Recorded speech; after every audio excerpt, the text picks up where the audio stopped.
Hello friends, welcome to मात्र छाया GS academy. अभी तक फ्रेंड्स आपने चैनल सब्सक्राइब नहीं किया है तो please like share and subscribe friends.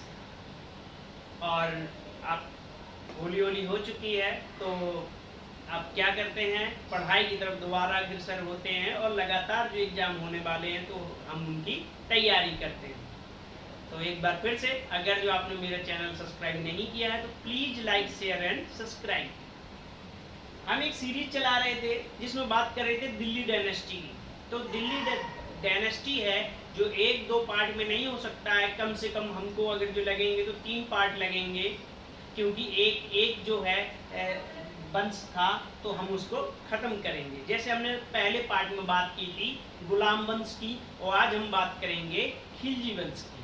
तो ऐसे ही सारे वंशों की बात करेंगे, जितने पार्ट हैं बनेंगे हम उनको जरूर लेके आएंगे। तो अब हम बात कर, अगर जो आप इसकी क्लास की सीरीज देखना चाहते हैं तो दिल्ली डायनेस्टी पार्ट 1 देखें और उसके बाद में इसको पार्ट 2 देखें तो आपको समझ में ज़्यादा अच्छे से आएगा। ठीक है, हमने बात की थी दिल्ली डायनेस्टी की शुरुआत कहाँ से होती है या दिल्ली वंश की शुरुआत कहाँ से होती है। तो जब जहाँ पे पृथ्वीराज चौहान की मृत्यु हो जाती है और मोहम्मद गौरी जो है पहला मुस्लिम साम्राज्य को स्थापित करता है, तो वो होता पहला गुलाम वंश। ठीक है, गुलाम वंश का जो अंतिम शासक था, गुलाम वंश का अंतिम शासक जो था क्यूमर्स था। क्यूमर्स की हत्या कौन करता है, तो आपके सामने ही लिखा है कि क्यूमर्स की हत्या जो है जलालुद्दीन फिरोज खिलजी करता है और इसके बाद जो है खिलजी वंश की स्थापना करता है।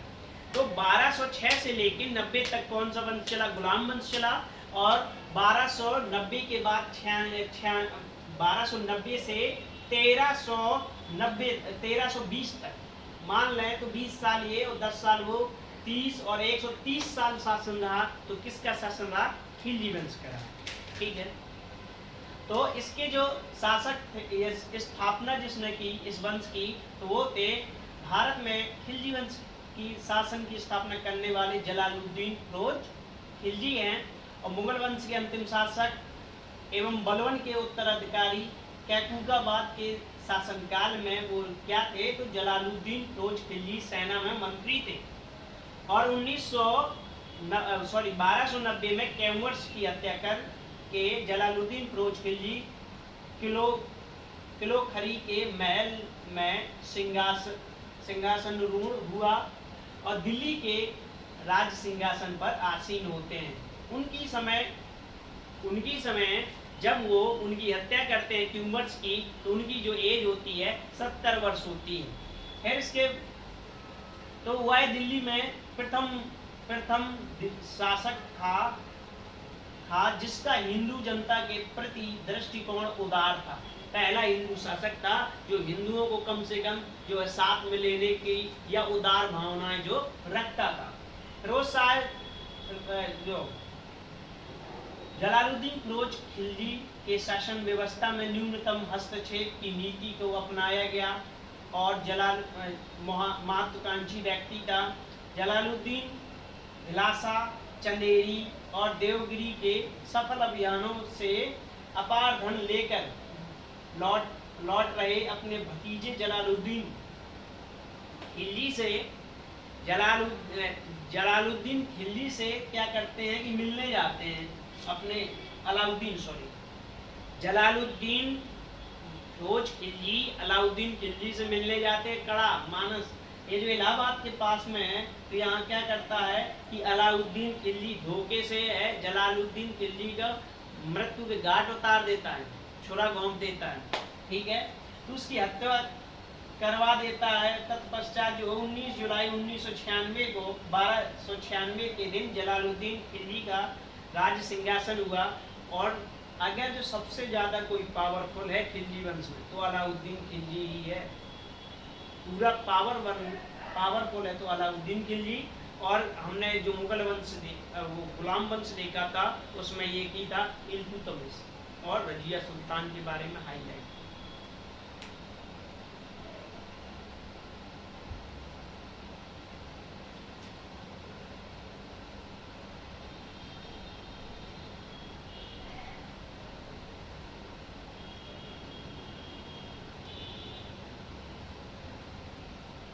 लिखा है कि अलाउद्दीन खिलजी जो हैं, अलाउद्दीन खिलजी का जन्म 1966 में हुआ था। उसके पिता का नाम शिहाबुद्दीन खिलजी था, जो कि जलालुद्दीन फिरोज खिलजी का भाई था।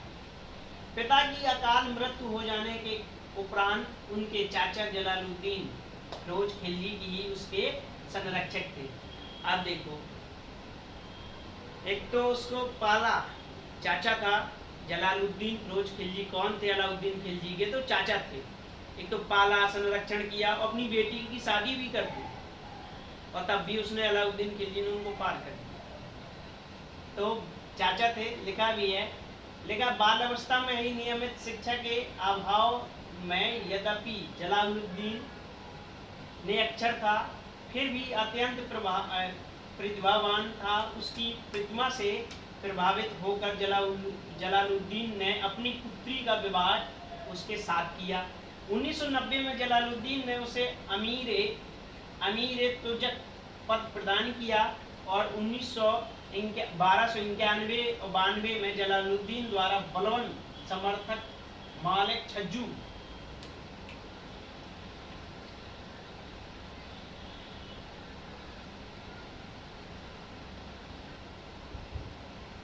1992 में जो है इनको जो है अलाउद्दीन ने भिलासा का आक्रमण, कड़ा व मानस का सूबेदार नियुक्त कर देता है अलाउद्दीन खिलजी को जलालुद्दीन खिलजी। 1992 में सुल्तान जलालुद्दीन की अनुमति से अलाउद्दीन ने भिलासा पर आक्रमण किया और अतुल धन संपदा को जीता। 1994 अलाउद्दीन ने देवगिरी पर आक्रमण किया। सुल्तान जलालुद्दीन से छिपाकर उसे अपार धन संपत्ति प्राप्त की। देवगिरी की विजय से अलाउद्दीन की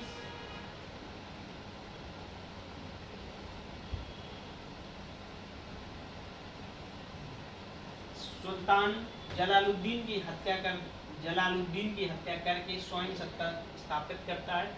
अलाउद्दीन की प्रारंभिक इच्छा एक नवीनतम धर्म चलाने की तथा विश्व विजेता बनने की थी, किंतु काजी अलाउमुल्क के परामर्श से इन दोनों योजनाओं को त्याग दिया। अलाउद्दीन महान साम्राज्यवादी था। सर उल्वेज हेक का कथन है,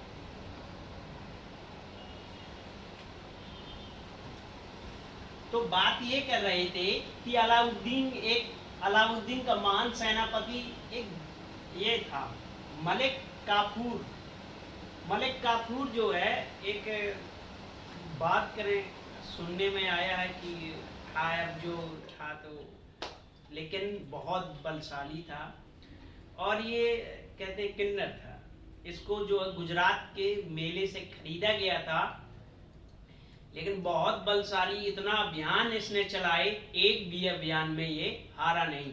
तो बात करते हैं मलिक गाफूर की। गुजरात की विजय के दौरान जो था नुसरत खां द्वारा 1000 दिनार में खरीदा गया था, जिससे उसे 1000 दिनारी भी कहा जाता था।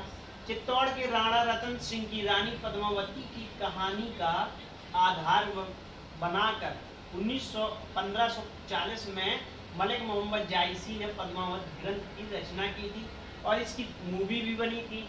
आपने देखा होगा कि पद्मावत मूवी बनी थी तो कितना वो सब हुआ था, उसमें अलाउद्दीन का रोल देख सकते हैं। अलाउद्दीन दिल्ली सल्तनत का प्रथम सुल्तान था जिसने दक्षिण भारत में विजय पताका फहराई। अलाउद्दीन के दक्षिण भारतीय अभियान का नेतृत्व सेनापति देख लो, फिर आ गया कि किसने किया? मलिक काफूर ने किया। तेलंगाना अभियान में वहां के शासक प्रताप रुद्र देव द्वितीय ने मलिक काफूर को विश्व प्रसिद्ध कोहिनूर हीरा भेंट किया था। वही विश्व प्रसिद्ध कोहिनूर हीरा है।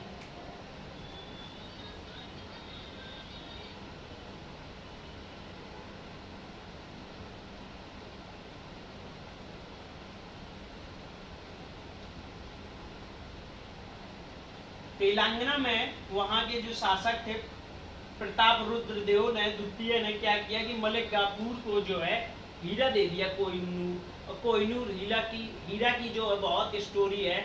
और क्या होता है, यही कोहिनूर हीरा है जो कोलार की खान में कर्नाटक से निकलता है। और बाद में जो है नादिर शाह जो है तख्त तो ताउत ले जाता है और कोहिनूर हीरा भी जो है लेके चला जाता है। ठीक है, मयूर सिंहासन। तो अलाउद्दीन खिलजी के शासनकाल में सबसे प्रमुख विशेषता उसकी बाजार व्यवस्था थी। बाजार व्यवस्था वो इतनी ज़्यादा किए था, कह रहा था कि अगर जो जैसे हम लोग जाते हैं बाजार में 1 किलो आलू लेने जाते हैं या कुछ भी चीनी लेने गए, तो उसने क्या किया कि 50 ग्राम कम कर दिया। अब हमको पता नहीं, लेकिन इसके समय पर बाजार व्यवस्था ऐसी थी कि इसने कहा था कि अगर जो 50 ग्राम कम हो तो 50 ग्राम खून निकाल लेगा। मतलब अगर जो जितना वजन कम तोलोगे उतना वो जो आपके मांस निकाल लेगा। ऐसी जो उसकी बाजार व्यवस्था थी, तो कौन वो करेगा। लिखा ये चित्तौड़ विजय के पश्चात अलाउद्दीन के एक आदेश में जारी किया गया कि खाद्य पदार्थ, चीनी और तेल से लेकर सुई तथा आयात किए गए कीमती वस्त्रों से लेकर घोड़े, पशुओं तथा गुलामों के मूल्य निर्धारित कर दिए थे। अलाउद्दीन खिलजी ने इसके लिए दिल्ली में 3 प्रकार की बाजार व्यवस्थाएं चलाई।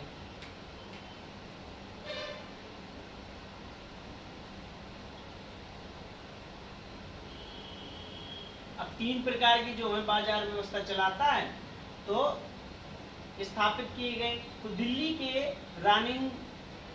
राशिंग की व्यवस्था की लागू की और अलाउद्दीन ने बाजार नियंत्रण का प्रमुख कारण एक वृहद सेना को बनाए रखना था और बिना मूल्य के काम किए तथा वेतन कम किए बड़ी सेना रखना संभव नहीं था। उसने क्या किया कि अगर बाजार व्यवस्था बनाई थी तो इसलिए बनाई थी कि अगर जो सेना रखता तो ज़्यादा मूल्य लगता है। जब बाजार में ज़्यादा महंगाई होगी, जब सस्ती होगी तो सस्ती सैलरी देगा, तो कौन उसमें कोई करेगा हस्तक्षेप।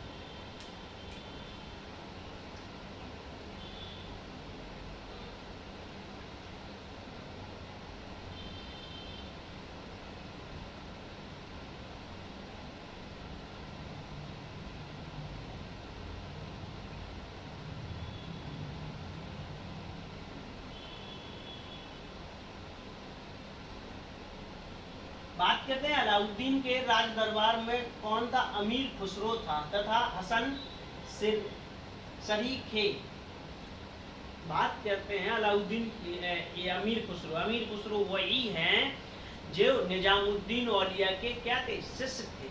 ठीक है, दिल्ली दूरस्थ जो अलाउद्दीन खिलजी ने किया था, शेख निजामुद्दीन औलिया जो थे, जिनकी दरगाह कहाँ पे, आपने बजरंगी भाईजान देखी, वो तो दिल्ली के वो दिखाते हैं, वही है। उनके शिष्य कौन थे, अलाउद्दीन खिलजी थे। अलाउद्दीन खिलजी नहीं थे, ये अमीर खुसरो थे। बोला जाता है कि 6 शासकों को जो है सेवा दी है। किसने दी है, कासगंज में इनका जन्म होता है। और जो बात कर तो इन 6 लोगों की सेवा की है। अलाउद्दीन खिलजी ने 1303 में बृहदाकार अलाई किला का बनवाया, जिसका 7 द्वार थे। इसे कोशिके पीरी के नाम से भी जाना जाता है। अलाई दरवाजा जो अलाई किला भी है, अगर देखना चाहें तो दिल्ली में। अलाउद्दीन खिलजी ने 1311 में कुतुब मीनार के निकट सबसे 2 गुने आकार की एक मीनार बनवाने का कार्य प्रारंभ किया, परंतु पूरा नहीं कर सका। सर्वप्रथम उलेमा वर्ग के प्रभाव तथा मार्ग प्रदर्शन से स्वतंत्र होकर राज्य करने का श्रेय जो है अलाउद्दीन को ही जाता है। अलाउद्दीन के शासनकाल के मंगोलों ने भयंकर आक्रमण किया और जो है विख्यात भी है। अब ये जो है अभियान कुछ दिए हैं अलाउद्दीन खिलजी के। तो अलाउद्दीन खिलजी ने शासन की स्थापना तो आपको पता है कि 1292 में की थी और 1298 से जो है शासन की तो फिर क्या 1298 में पहली बार जो है हमला करता है, कहाँ पे, गुजरात में करता है। कर्णदेव वहाँ का शासक था, 1298 में करता है। और उलुग खां और नुसरत खां जो हैं इसके सेनापति थे, जिन्होंने इसका साथ दिया। 1301 में जो है रणथंबोर हिमीर देव के यहाँ पे अलाउद्दीन खिलजी करता है आक्रमण। और 1303 में चित्तौड़ में रतन सिंह के यहाँ अलाउद्दीन खिलजी करते हैं, ये अलाउद्दीन खिलजी करता है। 1305 में मालवा में करता है, उनके महलक देव थे, आइन उल मुल्क करता है। 1307 में देवगिरी की बात करें तो देवगिरी वही है जिसे उज्जैन बोलते हैं, मलिक गाफूर करता है। और सिवाना में जो करता है अलाउद्दीन खिलजी करता है। तेलंगाना में तो ये पता ही था, मलिक गाफूर करता है। और 1311 में जो है जालौर कर्णदेव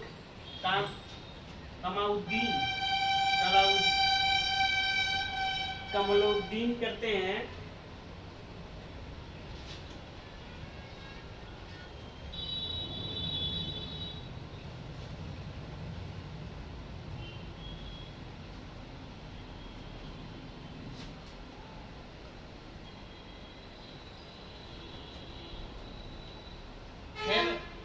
जो आता है इसके बाद फिर एक और आक्रमण जो होता है, कौन करता है, तो मलिक काफूर करता है। फिर इसके बाद जो अलाउद्दीन शासन के काल में जो मंगोलों का आक्रमण दिखा रहे हैं, तो आक्रमण जो है पहला 97 में होता है, कादिर आता है। 99 में जो है 1299 में सल्दी आता है, 99 में फिर और आक्रमण होता है, कुतुबुक ख्वाजा आता है, नाम भी देखो। 1303 में तारगी आता है, 5 में तालीगेग और कवा। इसके बाद में जो पहला बात करें खिलजी वंश का पहला शासक, तो जलालुद्दीन फिरोज खिलजी, दूसरा अलाउद्दीन खिलजी। और अलाउद्दीन खिलजी के बाद जो शासक बनता है कुतुबुद्दीन मुबारक खिलजी बनता है।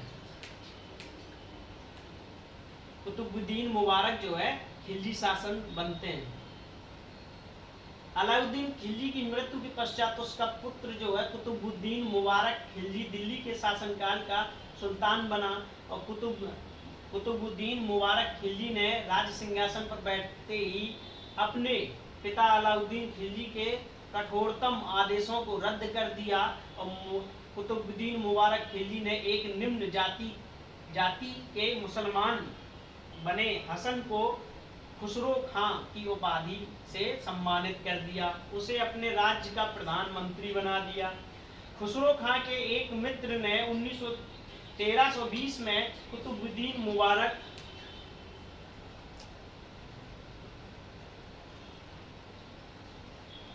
थोड़ा सा इसलिए स्पीड से चल रहे हैं क्योंकि अभी ये दिल्ली डायनेस्टी का दूसरा शासन पढ़ रहे हैं, अभी दूसरा वंश है। फिर इसके बाद जो है खिलजी हो, वो तुगलक होगा, सैयद होगा और लोदी भी अभी वंश जो है हमारे पड़े हुए हैं।